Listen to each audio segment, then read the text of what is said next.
It is time for our October wrap-up, and I must say, I am quite proud of myself this month because it was a bazillion times better than September. So, without further ado, my total for the month. Please, let me check the calculator. 13 books, 4,107 pages. Pretty good. So, if you have watched one of my wrap-ups before, then you know what the deal is. Basically, here's how it happens. I'm going to tell you my favorites of the month, and then I'm going to tell you my books of the month where they were fine, they were okay, they were decent reads, but they weren't like my best friends forever or anything. And then I'm going to go into the books that I really don't recommend, and I feel like, wow, that was a letdown. You can just stay for as long or as little as your little heart desires. If you just want the good stuff, then just watch the beginning. If you want the complaining, then watch till the end. It's really up to you. Are you ready? I'm ready. Are you ready? Because I'm ready. Let's do it. Okay. All right. I got my list. I got my phone. I got the references. I'm ready to go. So first up is a book that I read on audiobook because a friend of mine recommended it to me, and I was like, what the heck, I'm doing it. So I dove in with zero expectations, and I actually really liked it. Sometimes I think reading a book with zero expectations is the absolute best way to go, and I kind of wish that I could find a way to just like not really think about anything before I read it. I think that I would enjoy a lot more things because of that. But anyhow, I did really enjoy it. It's really in the vein of things like The Bad Seed, The Good Son, basically scenarios where kids are like not so kid-like. You know what I'm saying? For me, it was really fun because I love that storyline so much, where it's like a kid who is supposed to be like this beautiful, charming little innocent thing, and like a mother and a family who's supposed to be supportive and happy and wonderful, but in reality that's just not always the way it is. So it was really fun to read. I'm not going to tell you any spoilers, and I did do a full book review on it if you're curious, but I would for sure recommend it. The next one that I read and really enjoyed had to do with the satanic panic of the 80s and 90s, something we try to forget about in modern history, but it is Big Woods by May Cobb. May reached out to me on Instagram, and usually I say no, but something about the description of this and the first page, I was like, you know what the heck, let's do it, it's Halloween. I did get it, and I did really enjoy the heck out of it. So as I said, this is centered around satanic panic. If you don't know what that was, it was basically in the 80s and 90s when people were a little crazy, and it was essentially like a modern day witch hunt for anyone who was on the outskirts of society. So the best example of that is probably the West Memphis 3, where 3 kids were falsely accused and convicted, and it really wasn't them, but it was blamed on them because they were a little goth. The last podcast on the left did a great recent like investigation into that, but you can also just Google it. So her concept for this book was really based on that and the whole fear surrounding it, and this cultural, like, everyone was like, you know, it's kind of ridiculous. Like, honestly, if a kid wants to wear black studs and have gauges in his ears, then I say more power to ya. But those were the times, and it's fun to sort of take a step back not that long ago in the big woods of Texas, where children have gone missing, and we're following the story from Leah, whose younger sister Lucy has just disappeared into the woods, and nothing good has happened. No one has ever come out of it alive. So who did it? Who can you trust? Is there a satanic cult going on? Is it just something normal? Like, who's really to blame? So it was a fun riff on that time, and frankly it was really fun to read for October. But beyond that, she did a great job at family ties. I really loved the sister relationship in this, and there was an elder woman who was one of the alternating perspectives. And is it just me, or do you find that like so refreshing? Like, I love it when older people are in stories. I don't like this whole concept that like life magically stops after you're like 20. I think that's ridiculous. So I love seeing these older characters and how their lives are and how they think about things. Anyway, I'm getting on a tangent. But yes, this was fun, and I don't think a lot of people have heard of it, so get it. I gave it 4.5. So for me, that is high praise. Like, I don't just hand this stuff out like Halloween candy. Who am I kidding? I didn't hand out any Halloween candy because I ate it all myself. Next up, I have 2 classics, and I'm trying to read more classics this year. It's hilarious because I actually made a list at the beginning of the year, and I think I've read like maybe 1. So, oops, trying to make up for it now. And one of those was Something Wicked This Way Comes. I did a read-along for this on Instagram, which I hosted, and it was a heck of a lot of fun. Some things are way more enjoyable to read with other people, and this was definitely one of them. It was really cool to have other people's perspectives and ideas about what's going on, and I just really enjoyed myself. But this book is by Ray Bradbury, who I'm basically in love with. Like, not in a creepy way, I just like his work, alright? I didn't, you know, well, alright. This is getting weird. What I mean to say is I love Fahrenheit. I read it like 5 times. I've underlined it, made notes in it, all that jazz. I read Dandelion Wine the September, I think, and I loved it. I just like his style, you know? This one is about 2 childhood friends and a small town when a carnival comes in, and it's not just, you know, for funsies, that carnival. It's a little weird. So it's a little bit spooky, but it's not super scary. So it was really approachable for a lot of people to read for Halloween. But this book is really an important part of the American canon. It's influenced a lot of authors, particularly Stephen King talks about it, Neil Gaiman talks about it, Margaret Atwood talks about it. Basically, he's kind of a big deal, and I think that you should read or try some of his work. Admittedly, it's very unique work. It's very poetic. It's very lyrical. He's like an experimental writer. He didn't really fit in one genre. Neil Gaiman actually gave him an incredible compliment in his work for Bradbury. After he died, he wrote this really beautiful piece, and he actually said something about how Ray Bradbury defied genre, and I just thought that was so sweet. But anyway, I'm getting on another tangent. The other classic I read was on audiobook, and it was True Grit, and I've been meaning to read that for a hot minute. So I finally did it. Yay me! And I did enjoy it. I think it is in the vein of like Mark Twain. It's really about the American story, the American humor. I could go on a whole thing about that, and I might make a video about that actually. If you are curious about what Mark Twain had to say about American humor, let me know, because my dad sent me something really cool and I would love to talk to you about it, so let me know. But for True Grit, in case you don't know, it's about this young girl who's just 14 years old, and her father is killed by a drunk helper that they had like temporarily hired, and basically he gets away with it and takes some of this guy's money, and this 14-year-old little girl is just not having it, okay? So she does whatever she can to get justice for her father's killer, and basically it's really cool, and she's snarky as heck, and I love it, and she's just feisty. Kind of wish I had read it when I was younger, because I think I would have really admired her as a kid. Like, she has such gumption. I was really all about that as a kid. I mean, I'm all about it now, but it would have been fun to read that as like a 12-year-old. And this is a really approachable classic. Like, if you are a kid or you have a kid, you could totally read it. It's not difficult to read, and it's really short, so it made it an easy, quick little audiobook read. Really enjoyable. It's definitely part of the American canon, so if you like things like Mark Twain, where it has that sort of rhythm and that sort of really dry humor, it's very American. But I don't want to like define that for you right now, but if you know what I mean, you know what I mean. If you don't, then that's okay.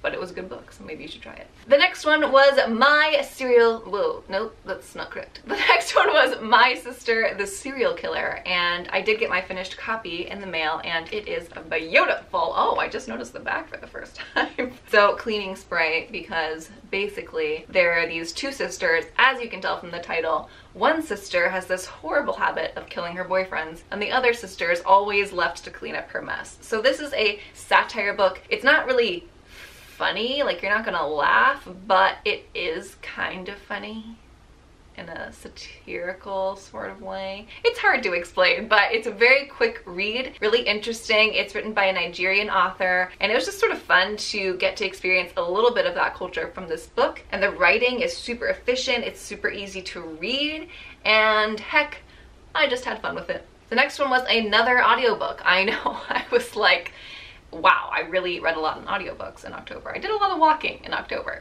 So this one was The Winter People, and it was actually recommended to me here on the old YouTube machine, so thank you for recommending that. I so appreciate it. I did look up the reviews for it, and it said that it would be really terrifying. Like, one of my favorite horror readers, Mother Horror, Sadie Hartman, she said that it was really scary to her even, so I was like, oh my gosh, I'm gonna be terrified. And I don't know if I'm broken, but I was not scared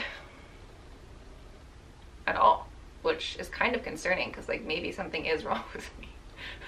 But I did enjoy it nonetheless. I thought it had a few problems with character motivations. I really don't like it when the psychology of a character doesn't make sense, or there's not enough like crumbs left in the beginning to tie into the end, and I kind of felt like that was a little bit of the case here, but it was fun enough on its own that I could kind of forgive it, so I still gave it 4 stars. It's dual timelines in this remote farmland where some deaths take place, and it's about people coming back from the dead, so I thought it was perfect for October. Kind of a complex plot, so I don't know how a quick way to explain it, but if you are interested in that sort of thing, then I would just look it up real quick on Goodreads. You know that sometimes I will do an audiobook for self-help, and this month I did The Art of Influence, and it was pretty good. It was about really leadership and what it means to be a leader, not by basing it in your position or your title, but basing it on how you live your own life. So I thought it was pretty fun. It was like a parable self-help book, which was my first time ever reading one like that. So it was basically like a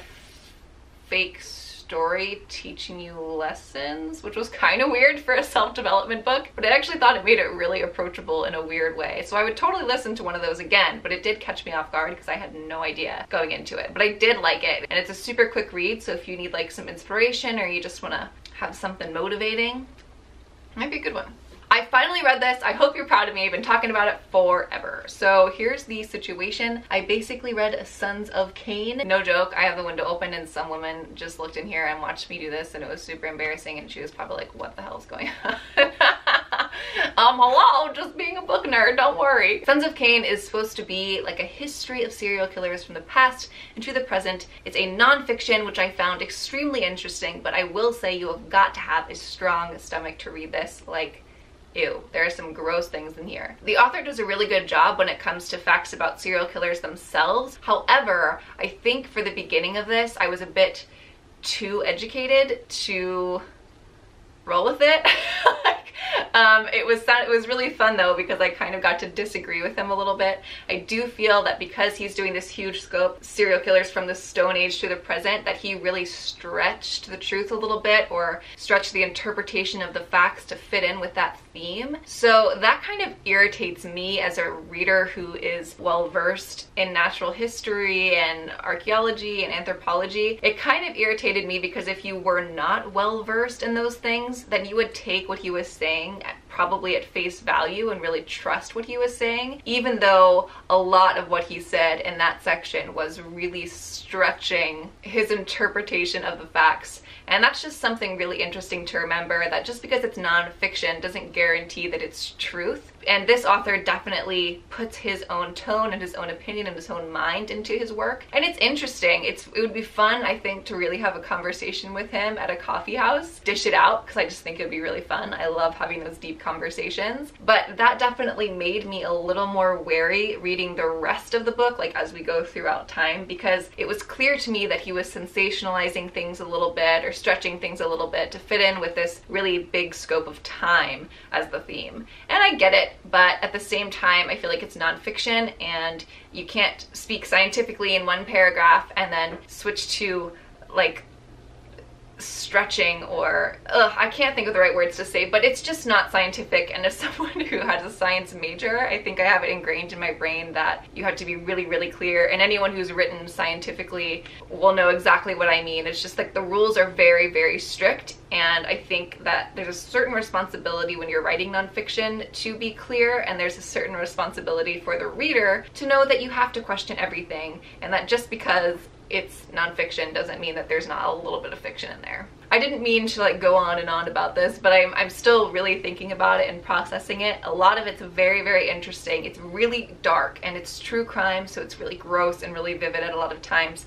Sometimes it's really difficult to read. So just FYI, but if that's your thing, it is interesting. I just want to warn you as a fellow reader and thinker that you gotta take things with a grain of salt a little bit sometimes. And I liked what he was saying. He had some really interesting points. So Sons of Cain is kind of on the fence for me. Like, I kind of recommend it. I'm kind of not sure if I should, but I still enjoyed reading it nonetheless. Now we're gonna get into the books that are like middle of the road for sure. Like, they were okay, but I don't necessarily think you should like spend your money on them. So either get them on sale or like borrow them or get them from your library or whatever, if you want to read them at all. So let's get into it. The first one in this category was The Chalk Man, which I read after a lot of recommendations from fellow bloggers and just seeing it around. And I thought it was totally fine. It was okay, but I had a little issue with character development and how the plot worked out, it was okay. But it's basically about a group of boys in a small town. A murder happens and they're sort of involved in that, as well as their teacher, and it goes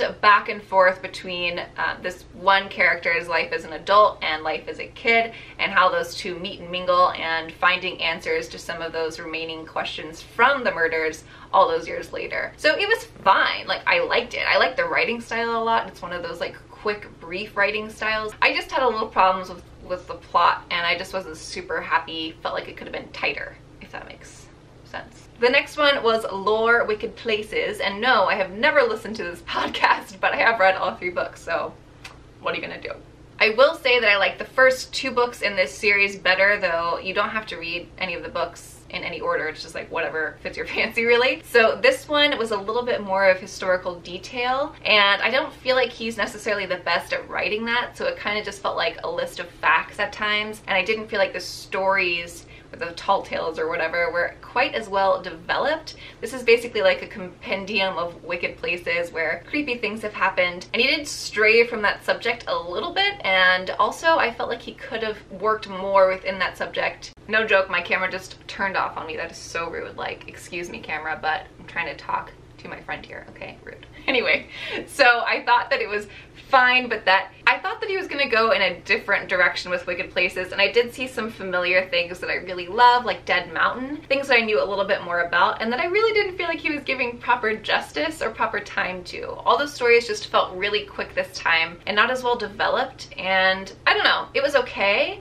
but I definitely liked the first 2 better. The next audiobook I read, I know, another one, I'm telling you, was The Broken Girls, which I read after it being recommended on Instagram, I think, or somebody somewhere told me to read it, so I did. And I thought it was okay, but I also thought that it was like way overhyped. I love the premise, which is really cool. It's basically like a girls' boarding school and someone dies there, and what ensues all these years later is like a bunch of local myth surrounding that place, and actually another young girl dies there later on, and so we're doing like the dual timeline thing. But it was I didn't really like it that much, and I feel bad because a lot of people really like it, so I'm definitely in the minority on this one, but it just did not work for me. My biggest issue was that I feel like this novel had way too many themes. Like, I think it really struggled thematically. I really don't like that. I really like a novel to pick a few things and then really explore those and kind of make a statement about them in some way. And I feel like this novel like bit off more than it can chew. Like, it talks about a lot of things. Relationships between young friends, like abandonment from parents, like what's expected between family and PTSD, and like a haunting, and World War II, and the Holocaust is even touched on. And all of those are totally worthwhile subjects and themes to discuss, but I just felt like, what the heck, like this is too much going on, and it wasn't cohesive enough for me. I don't mean to be cranky, but that's what gave it 3 stars to me. It was a great premise, but I just felt like we should be way more focused about this. Oh my god, I've been talking so much that I literally have to change my battery, so hold on, it might look a little different in a second. I'm so sorry. I read so many books that it's killing my camera battery. This is so serious. Okay, hold on, wait please. Okay, I'm back. So it's actually pretty good timing, because the next section is the ones that I felt like I cannot in good faith recommend to you. So let's do it. Do you remember when I got this book and I made like a whole blog post and a video, and I was so excited and happy and like, yay? Well, I am disappointed. And I'm actually really bummed about it. I filmed like a whole cranky video after I finished it, and I just haven't decided if I should post it, because I was definitely kind of like upset, you know? And I don't know if I should post it or not post it, because I was cranky when I recorded it. So if you think I should post it, let me know, and if you think I should just let it go, then just tell me and I'll let it go eventually. Not what I expected. Ugh. It was just not as good as I wanted. And I know a lot of people have liked it. Like, a lot of people commented on my first video saying they liked it, and if you liked it, then great. I'm so jealous. Like, I wish that I had liked it. But I had a lot of problems with the overall style and the way they chose to go with it. There were a lot of inconsistencies, like dialogue, for example, is like a small example where sometimes the dialogue would be modern and sometimes it would be like faux historic, and it just did not feel genuine, and it also wasn't consistent, which was frustrating. But it felt really forced. Like I didn't feel like I was taken away into that world, and it felt like a shadow of what it was intended to be. And I feel bad because I know so much went into this, and it is such a cool thing to be like approved by the Bram Stoker estate and to be written by a person of the Stoker estate and by J.D. Barker, who's like a really accomplished horror author. So I feel bad, but that doesn't make me any like, I'm still not happy about the read, you know? I really also believe in like Chekhov's gun, which is basically, you know, that statement when someone says, if there's a shotgun in the wall in one scene in a book, then somebody better take it off and shoot with it in the next chapter or something, you know? Like everything should have a purpose, and I really believe in that in books. I feel like if it doesn't have a purpose, then it better be beautifully written, and I better be just like taken away by lyrical prose. That's not what happened in this. I felt like some of the historical details of Bram's life that they were trying to fit in, that felt forced, and it was boring. Like there's a whole chapter on like Bram having dinner at his parents' house as a young adult, and I was just like, I just don't care. But this doesn't have anything to do with stories. So stuff like that I got annoyed with. And I don't want to spend too much time on this, but the point is I was really disappointed in it, and it was just too long. It was way too long. It's like 500 pages, and I felt like it really would have benefited from a significant culling.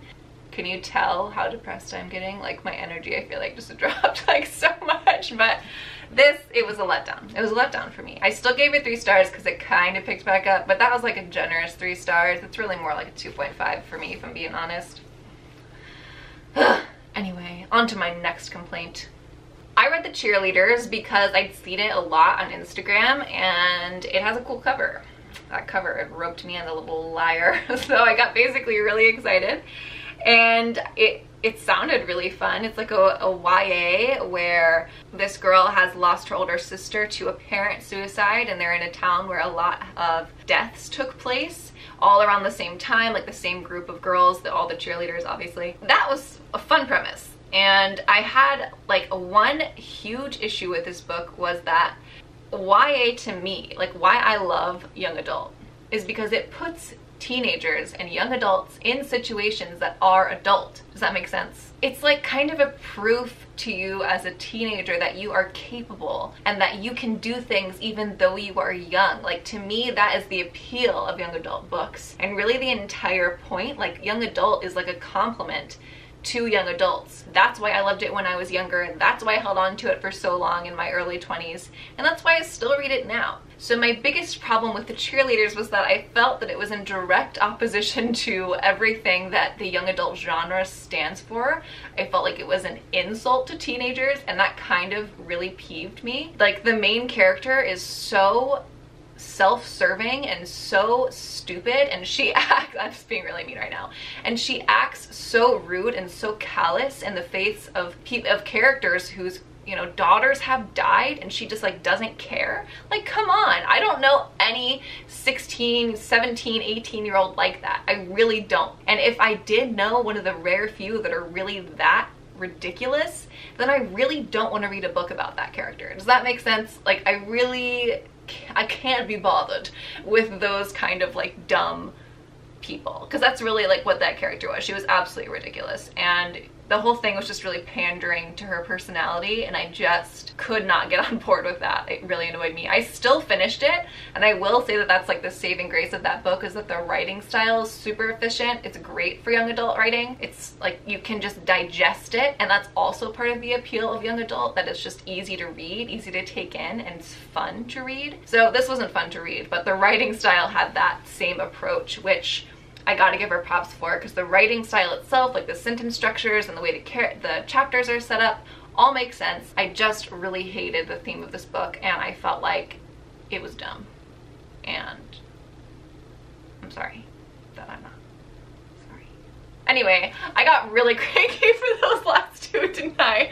Well, I don't know. Maybe I got spoiled because I had so many great reads this month. The beginning of this video was like so long because there were so many books that I had a great time reading. So I'm gonna call it a win, but I was cranky about the last two and more cranky than usual when I don't like a book because I was like personally offended by them, which is kind of silly, but I am a book blogger and a book lover, so I'm allowed to get a little feisty in my reviews sometimes, now and again. I hope you've had a lovely cup of tea while watching this video, and if you liked it, could you please do me a huge favor and give this video a thumbs up so that I know that you liked it? And leave me a comment below. Let me know what book you loved last month, what book you hated. That'll be a fun little comment party we can have together. I would love to know. And other than that, if you like book reviews, if you like bookish things, hauls, and the occasional unboxing, and just silly bookish things, then go ahead and press that subscribe button. Like, let's be friends, you know? And if you're new, introduce yourself, because I really like talking to you guys. Like, that's like really like the whole part of this video that I like, is the talking to you. So leave me a comment below, give this a thumbs up, press that subscribe button, and I will see you on the next one. Thanks for watching. Bye.